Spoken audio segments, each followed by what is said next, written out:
Okay. आज हम लोग अंडरस्टैंडिंग इंडिया, जो कि आपका बीए सेमेस्टर वन का एक महत्वपूर्ण सब्जेक्ट है, उसी का एक टॉपिक ले रहे हैं। नेशनल एजुकेशन पॉलिसी, राष्ट्रीय शिक्षा नीति 2020। इसके अंतर्गत क्या क्या महत्वपूर्ण बातें आती है, आज हम सभी बातों की चर्चा विस्तार पूर्वक करेंगे। चलिए देखते चलते हैं। ये आपका लोगो है, राष्ट्रीय शिक्षा नीति 2020। देखिए, स्टार्टिंग की अगर हम बात करें, राष्ट्रीय शिक्षा नीति 2020 को प्रधानमंत्री नरेंद्र मोदी की अध्यक्षता में केंद्रीय मंत्रिमंडल द्वारा मंजूरी मिलने पर इसे लागू कर दिया गया। तो एक चीज आपको ध्यान रखिएगा कि इसे किसकी अध्यक्षता में लागू किया गया। प्रधानमंत्री नरेंद्र मोदी की अध्यक्षता में इसे लागू कर दिया गया है।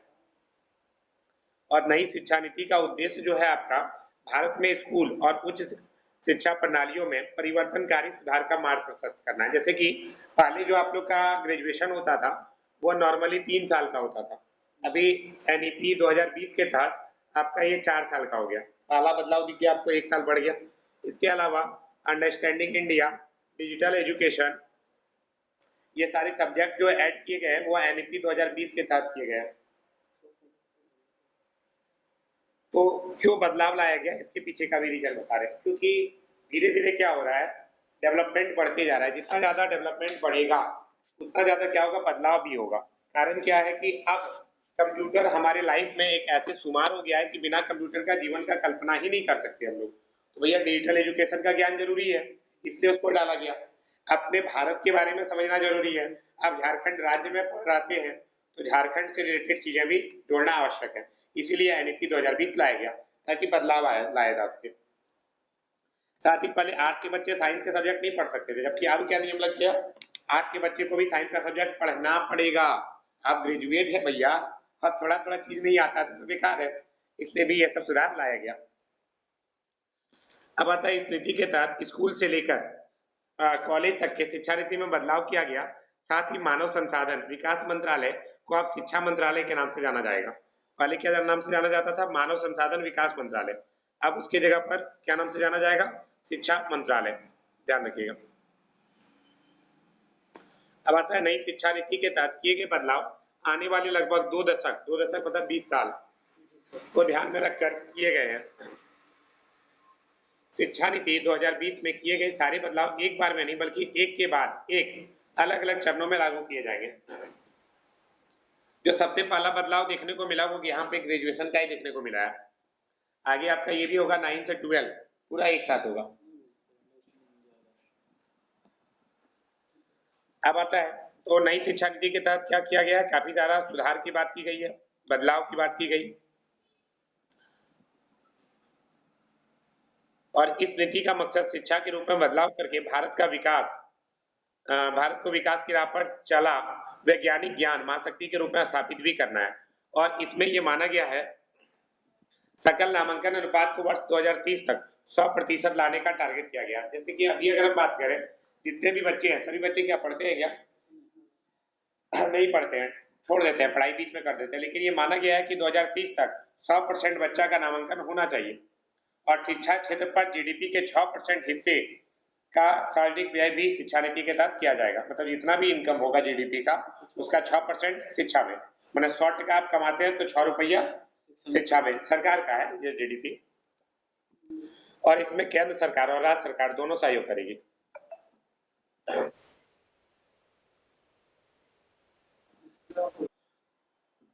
नई शिक्षा नीति के तहत अब 5+3+4 वाला पैटर्न फॉलो किया जाएगा। और अब से शिक्षा रटने की बजाय कॉन्सेप्ट समझने पर जोर दिया जाएगा कि भैया रटना नहीं है, रट के एग्जाम नहीं लिखना है, आपको कॉन्सेप्ट समझिए कि आपको समझाना क्या जा रहा है। और इसके तहत बच्चों के न केवल ज्ञान बल्कि शारीरिक और मानसिक स्वास्थ्य को भी बेहतर बनाया जाएगा। अब देखिए इस नीति का शुभारंभ किसने किया है, तो शिक्षा मंत्रालय ने किया, भारत सरकार। वर्ष कब 2020 में प्रस्तुत हुआ, सक्रिय कब से है, 2022 से है। आप लोग से जो 1 साल पहले वाला बैच था ना, नहीं, हाँ 1 साल पहले वाला बैच, उसी टाइम में एनईपी आया था लोग का। उसके पहले नेशनल एजुकेशन पॉलिसी के तहत पढ़ाई नहीं हो रही थी। इस नीति का लाभ कौन लेंगे, भारत के सभी छात्र छात्राएं लेंगे। नीति का उद्देश्य क्या है, शिक्षा नीति को उत्कृष्ट बनाना और भारत को विश्व में वैश्विक ज्ञान महाशक्ति बनाना। अब देखिए नई राष्ट्रीय शिक्षा नीति से होने वाले सभी लाभों की चर्चा हम लोग इसमें करेंगे। तो पहला क्या है, तो इसका सबसे पहला लाभ तो यही है कि आज की शिक्षा व्यवस्था की पुरानी सभी खामियों को हटाने का प्रयास किया गया और इसको और अच्छा बनाने का प्रयास किया गया। इसमें यह बोला गया कि बच्चों के ज्ञान के साथ साथ उसके स्वास्थ्य और कौशल विकास पर भी जोर दिया जाएगा। बच्चों का स्वास्थ्य जांच भी नियमित रूप से किया जाएगा। कहीं ऐसा नहीं हो बच्चा बीमार है आप पढ़ाते जा रहे हैं, तो देखिए कि कहीं बीमार हो गया तो उसको ठीक कर दीजिए। आगे बढ़ते हैं। नेशनल एजुकेशन पॉलिसी को लागू करने के लिए केंद्र और राज्य सरकार द्वारा जीडीपी का 6% हिस्सा व्यय किया जाएगा और बच्चे लोग अपने से अपने विषय का चुनाव कर सकते हैं। अब छात्रों को पहले की तरह आर्ट, साइंस और कॉमर्स में किसी एक को नहीं चुनना होगा। आप चाहें तो तीनों स्ट्रीम से विषय चुन सकते हैं। अभी आप लोगों ने एमडीसी पेपर लिया ना, कोई मैथ, कोई जूलॉजी, कोई जियोलॉजी, कोई अकाउंट, सभी ने अलग अलग लिया है। इस नीति में बोर्ड परीक्षा का प्रारूप भी बदला गया और बोला गया एक के बजाय 2 बार परीक्षा होगी। कहे भैया 2 बार होने से क्या होगा, आसानी हो जाएगी ना। किताब को साल भर पढ़ने के बजाय 2 या 3 माह जो हम लोग लास्ट में पढ़ते थे एग्जाम में, ऐसा नहीं पढ़ना है, पूरा साल भर पढ़ना है, कम कम पढ़ना है और एग्जाम देना है, अच्छा भी है। और जो है संस्कृत भाषा को भी पढ़ने का ऑप्शन दिया गया है। अंग्रेजी की अनिवार्यता, जैसे 10th तक हम लोग का अंग्रेजी अनिवार्य था, पढ़ना ही पड़ता था, अब उसको हटा दिया जाएगा। हाँ, और अब से शैक्षिक छात्र में छात्रों को तकनीकी ज्ञान देने पर विशेष जोर दिया जाएगा। तकनीकी ज्ञान मतलब जिससे कि आप इनकम कर सके। आप लोग अभी 12th पास कर चुके हैं सभी लोग, इनकम किसी को आता है करने, पैसा कहाँ से कमाएंगे, तो भैया ये सब चीज भी सीखना पड़ेगा और ये सब चीज स्कूल में सिखाया जाएगा। अगर आपको बहुत अच्छा ड्राइंग, आपको अगर ड्राइंग आता है तो आपको ड्राइंग करने सिखाया जाएगा, खेती करने आता है तो खेती करने सिखाया जाएगा, जो भी चीज आपको पसंद है। और ये सब चीज आर्टिफिशियल इंटेलिजेंस सॉफ्टवेयर की मदद से किया जाएगा।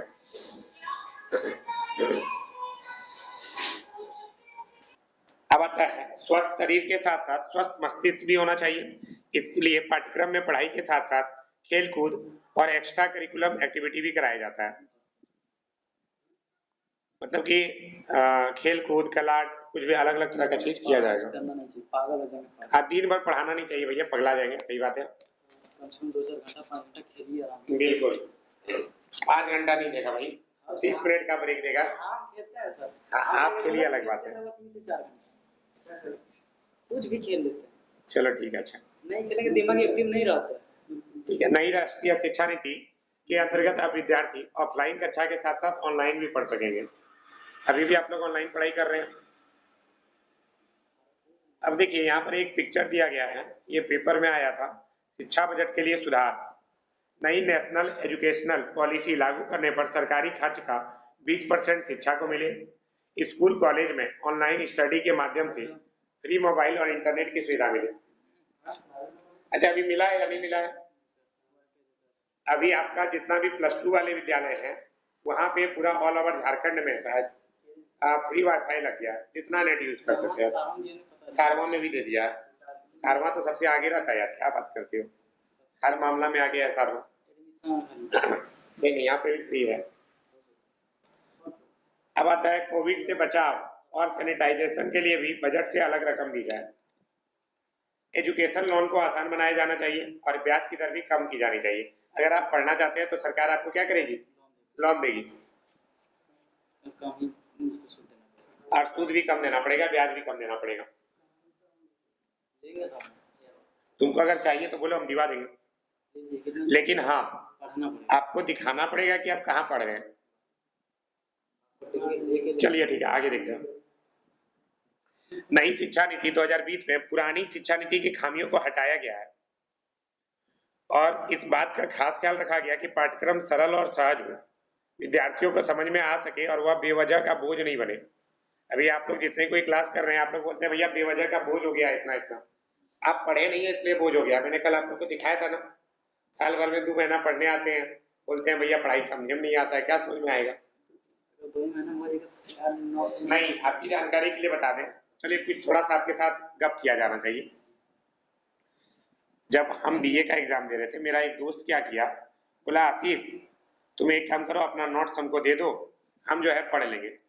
हम बोले ठीक है, मेरा जिगरी दोस्त था, एकदम महाजिगराना वाला। तो हम बोले ठीक है चलो मैं दे देते हैं।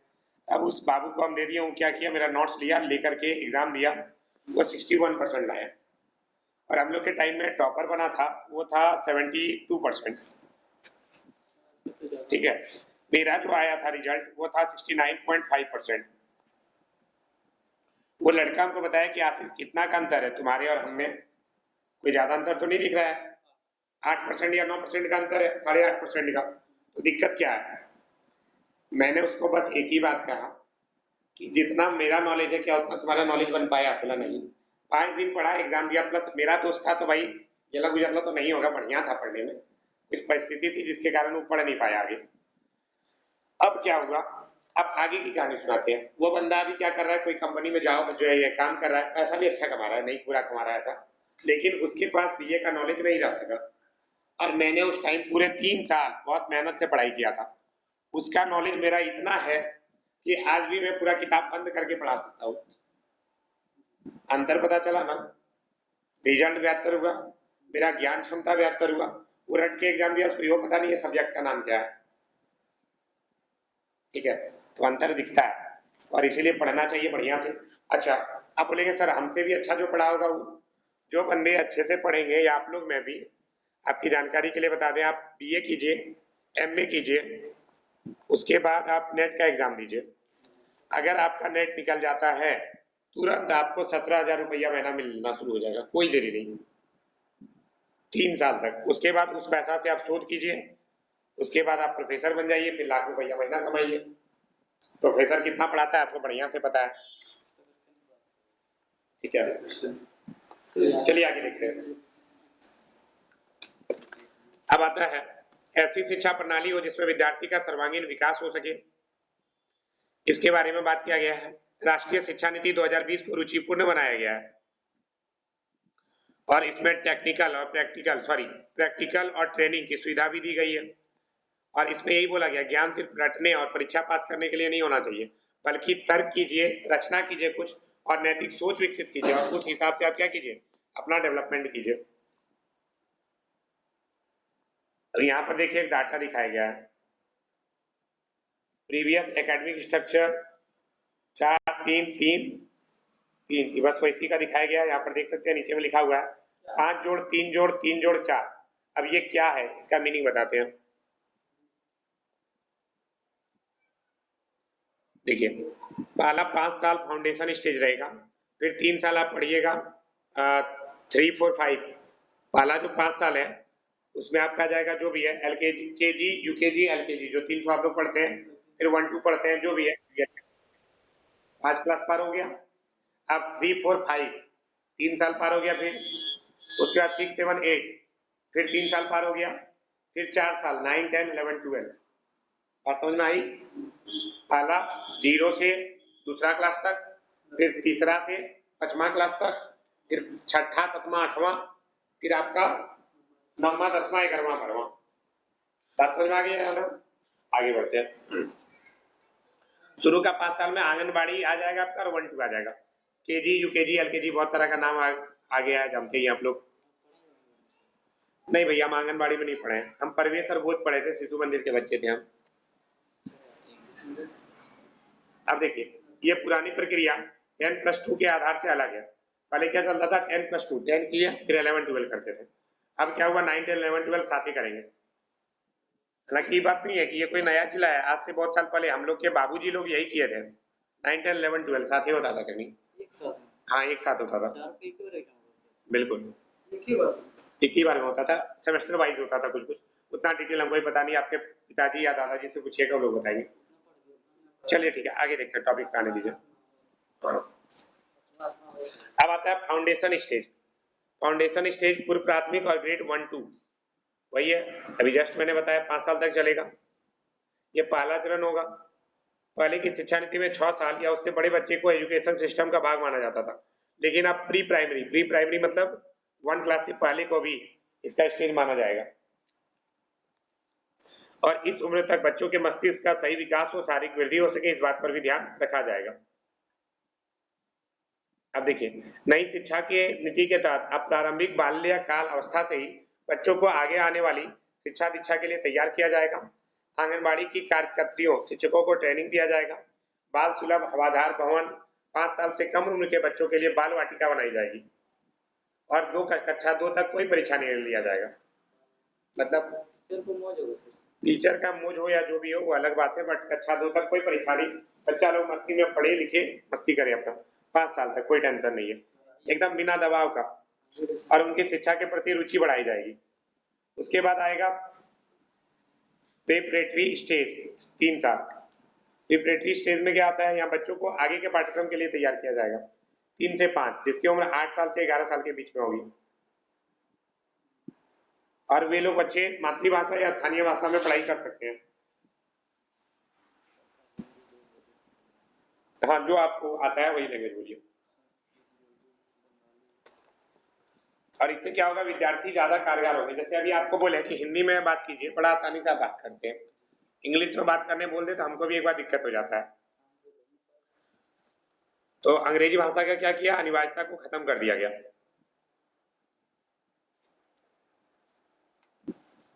और कक्षा 3 से अब परीक्षा की शुरुआत हो जाएगी। कहाँ से, कक्षा 3 से। बोर्ड होगा सर। नहीं भैया, 3 से आपका नॉर्मल एग्जाम होना शुरू हो जाएगा, 2 तक एग्जाम ही नहीं होगा। कक्षा 6 से 8 तक के विद्यार्थी आएंगे जिसकी उम्र 11 से 14 होगी, मिडिल स्टेज। और बच्चों को कंप्यूटर ज्ञान और कोडिंग की जानकारी दी जाएगी, कंप्यूटर नॉलेज देना शुरू कर देगा। और व्यावसायिक प्रशिक्षण दिया जाएगा। व्यावसायिक प्रशिक्षण मतलब आपको सिखाया जाएगा बड़ीगिरी का काम, जो भी आप सीखना चाहते हैं, आपका मन, दुहार का काम, बड़ीगिरी का काम, या फिर आप बोल सकते हैं आप पढ़ाने का काम भी हो सकता है कि छोटे बच्चे को कैसे ट्रेंड करते हैं, दुकानदारी करने का काम, कोई भी चीज आपको सिखाया जा सकता है, घड़ा बनाने का काम, खेती करने का काम। और उसके बाद इंटर्नशिप भी कराया जाएगा। इंटर्नशिप मतलब एक टाइप का क्या बोल सकते हैं, छोटा सा स्टॉल खोला जाएगा। अब नहीं सर, स्टॉल भी मतलब नहीं जानते हैं, मतलब मान लेते हैं सपोज दैट मैं मिट्टी से घड़ा बनाना सीख गया, तो घड़ा को आप प्रदर्शित कीजिए, उसका स्टॉल लगाइए। उस दिन सब बच्चा का गार्जियन लोग को इनवाइट किया जाएगा और आप लोग आइए, और आपका सामान अच्छा लगता है तो आप खरीदिए उस सबसे, बच्चा लोग से, और उसका मार्क्स भी मिलेगा। इस तरह प्रशिक्षण के साथ साथ उनमें व्यवहारिक समझ विकसित होगी। और बाकी सब्जेक्ट के साथ कोई एक भारतीय भाषा का भी ज्ञान दिया जाएगा उसको।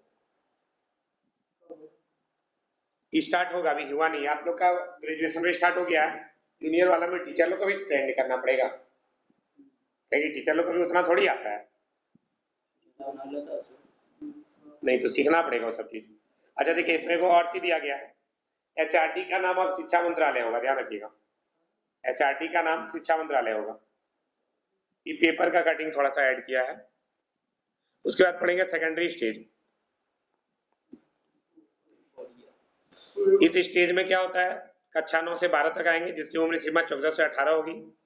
पहले परीक्षा साल में एक बार होती थी, अब क्या होगा, साल में 2 बार परीक्षा होगी, ताकि बच्चा लोग पढ़ने में लगल रहे, नहीं कि नाम लिखा ले और कमाने भाग जाए। तो ये नहीं होना चाहिए, पढ़ना है तो पढ़ना पड़ेगा।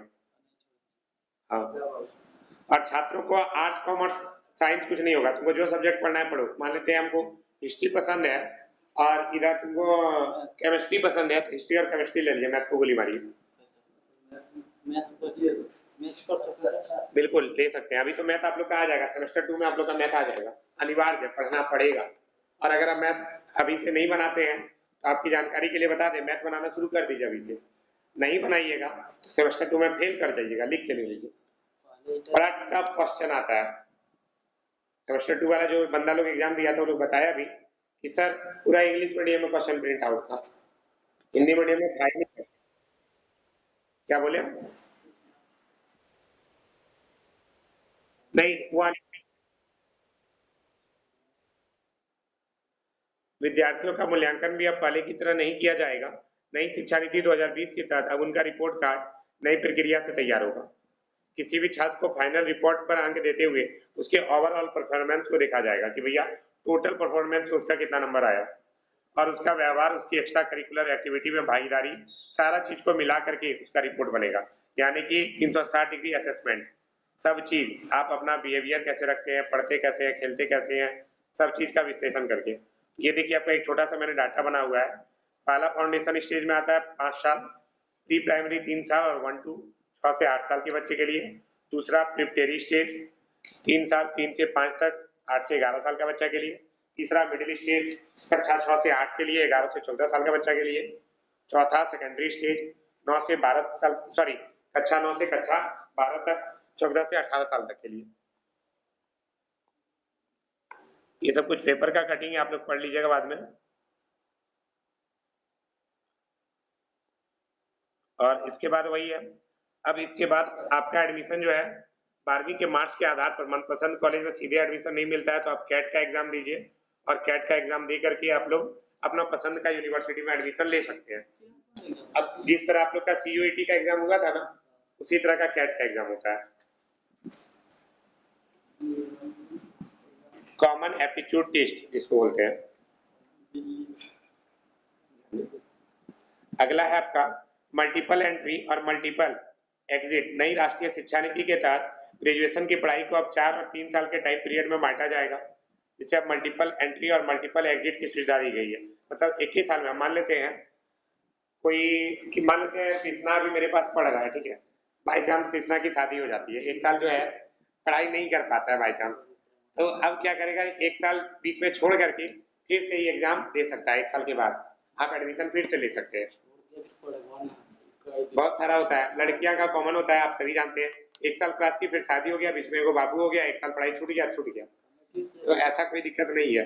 अब क्या होगा, आपका बाबू पढ़ा हो जाए, 3 साल का हो जाए, 5 साल का हो जाए, उसके बाद फिर से पढ़ाई कर लीजिए, ठीक है। आपका अगर शौक हो तो कर सकते हैं। और वही चीज आपका 1 साल कीजिएगा तो सर्टिफिकेट कोर्स मिलेगा, 2 साल कीजिएगा तो डिप्लोमा, 3 साल कीजिएगा तो बैचलर, 4 साल पूरा कीजिएगा तो बैचलर के साथ रिसर्च का भी डिग्री आपको मिल जाएगा। तो अगर आपको मन है तो आप छोड़ सकते हैं, बहुत किसी का टिकट कटने वाला है इसी साल में, देख लीजिएगा। यानी बीच में छोड़ने के बाद अगर इच्छुक है तो आप पढ़ाई फिर से कीजिए। और कहाँ से, शुरू से क्या, नहीं बीच में जहाँ छोड़े थे वहां से बोलिए। हाँ, 4 साल बाद हम कर रहे हैं। देखिए एक क्वेश्चन आया कि सर मान लीजिए अभी हम 1 साल BA सेमेस्टर 1 का एग्जाम दे दिए, सेमेस्टर 2 का भी दे दिए, 1 साल पूरा हो गया, अब क्या हो रहा है, सेमेस्टर 2 के बाद किसी कारणवश मेरी पढ़ाई छूट जाती है 4 सालों के लिए, तो 4 साल के बाद आप जब एडमिशन लीजिएगा तो BA का आप तीसरा सेमेस्टर में लीजिएगा, ना कि पहला में, ठीक है। अगर मान लेते हैं आप 4 सेमेस्टर पूरा कर लिए, उसके बाद आपकी पढ़ाई छूट जाती है, आप उसके बाद आज से 10 साल के बाद आपको मन करता है यार हम भी पढ़ते तो बढ़िया होता, तो कोई बात नहीं, 10 साल के बाद आप 5वां सेमेस्टर से एडमिशन लीजिएगा। बात समझ में आई? हाँ, 10 साल के बाद भी कर सकते हैं, कोई बात नहीं, तक नहीं, आप भी पढ़िएगा साथ में, आपका बेटा भी साथ में पढ़ेगा। चलिए ठीक है,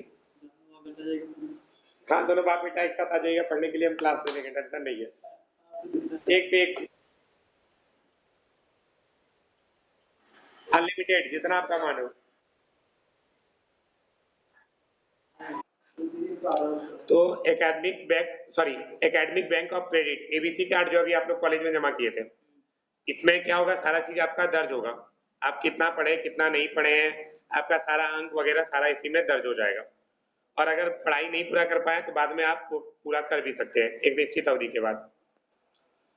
तो ये आप लोग का हो जाता है कंप्लीट। अब इसका देखिए कुछ महत्वपूर्ण तथ्य वगैरह दे दिया गया है, जैसे कि माना गया है कि 50% तक लाने का लक्ष्य लिया गया है वोकेशनल पढ़ाई, जो अभी तक 5% से भी कम है। अब बोलेंगे सर वोकेशनल कोर्स क्या है, आप लोग रेगुलर कोर्स करते हैं, वोकेशनल कोर्स में आ जाता है जैसे बागवानी करना, मिट्टी के बर्तन बनाना, भी जस्ट मैंने बताया था, बिजली का काम आदि सिखाना। एमफिल ये होता था, अब इसको समाप्त कर दिया गया, अब इसके जगह पर 4 साल का BEd होगा। जो मैंने BEd किया वो 2 साल का किया है, लेकिन अब जो BEd होगा वो कितना साल का होगा, 4 साल का होगा।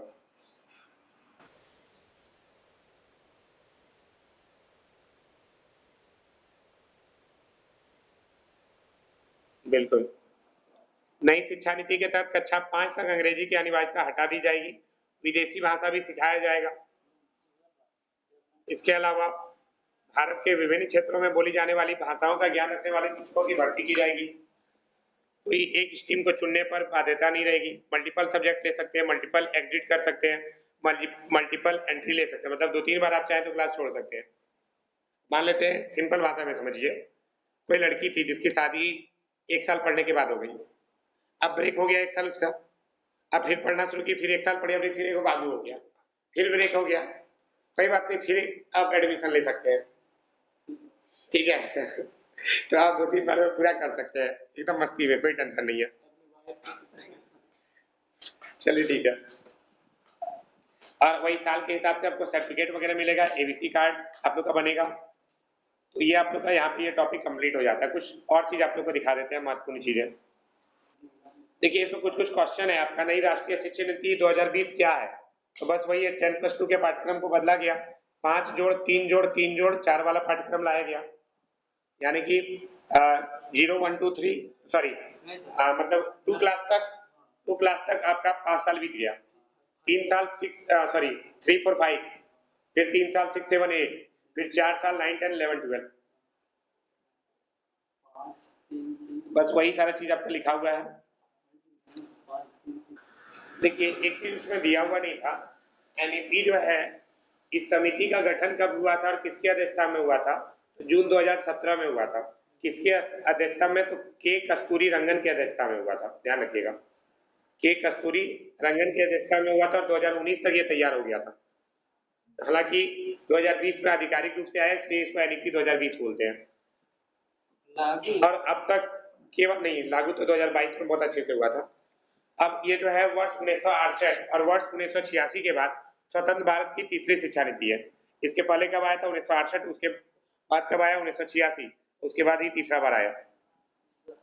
इसमें कितना % हिस्सा का बात किया गया, जीडीपी का 6% हिस्सा। उसके अलावा एक और पढ़े थे, एचआरडी का नाम बदल के क्या रखा जाएगा, शिक्षा मंत्रालय। और 2030 तक अध्यापन के लिए न्यूनतम डिग्री कम से कम आपको बीएड पास होना चाहिए। अगर बीएड पास नहीं है तो आपको पढ़ाने नहीं दिया जाएगा। नई शिक्षा नीति के तहत एमफिल समाप्त किया कर दिया जाएगा। ये स्टेज तो पहले ही बता चुके हैं, 5 जोड़ 3 जोड़ 3 जोड़ 4। इसमें जो है रटन प्रणाली पर बल दिया जाएगा क्या, नहीं, रटना नहीं है, समझना है, चीजों को बनाना है, विविधता करना है। और छात्रों को प्रोग्रेस के मूल्यांकन के लिए परख नामक केंद्र की स्थापना की जाएगी। परख का फुल फॉर्म क्या है, परफॉर्मेंस असेसमेंट रिव्यू एनालिसिस और हॉरिस्टिक नॉलेज। ये पूरा आपको याद करना होगा, यानी कि आपने जो प्रदर्शन किया उसका पुनः विचार करना है, विश्लेषण करना है। 5वां या 8वां तक क्या करना है, घर की भाषा या मातृभाषा में सिखाया जाना चाहिए। हाँ जो भी है, 5वां क्लास तक या 8वां क्लास तक, आपका मन। और इसके अलावा राज्य विशेष रूप से भारत के अलग अलग राज्यों में 3 लैंग्वेज फॉर्मूला को अपनाएगा, मतलब कि त्रिभाषा सूत्र। अब बोलेंगे सर त्रिभाषा सूत्र क्या है, तो वही आपका एगो मातृभाषा, एगो स्थानीय भाषा, एगो विदेशी भाषा, इन सब बातों की चर्चा की गई है। और जो दिव्यांग बच्चे होंगे, दिव्यांग बच्चों के लिए, दिव्यांग मतलब विकलांग बच्चों के लिए थोड़ा सा उसका सुविधा अधिक दिया जाना चाहिए। और क्लास 6 से ही आप लोग को व्यावसायिक शिक्षा सिखाई जाएगी, मतलब जिससे कि आप इनकम कर सकते हैं, घड़ा बना करके या कुछ और काम करके। 360 डिग्री का मूल्यांकन होगा, पहले ही बोल चुका है। 360 डिग्री मतलब कि जैसे अभी हम पढ़ा रहे हैं, तो पढ़ाने के साथ साथ मेरा एक्टिविटी देखिए, जब भी हम पढ़ा रहे हैं तो हाथ का भी कुछ फोकस कर रहे हैं, अगर कोई सामान रहता है तो उसके मदद से भी पढ़ा रहे हैं, तो आप तब ना बोलते हैं कि भैया ये सर बड़ा अच्छा पढ़ाते हैं, ठीक है। तो किस तरीके से कर रहे हैं, तो उसी तरह आप अगर पढ़ रहे हैं तो ना केवल पढ़ने में अच्छा हो, खेलने में अच्छा हो, दूसरे का मदद करने में अच्छा हो, बोली व्यवहार आपका अच्छा हो, सारा गुण हो। सिंपल भाषा में बोले, शादी लड़की के, बिल्कुल। 10 मिनट में क्या, तो एनईपी 2020 में ये सारी महत्वपूर्ण बातें शामिल है।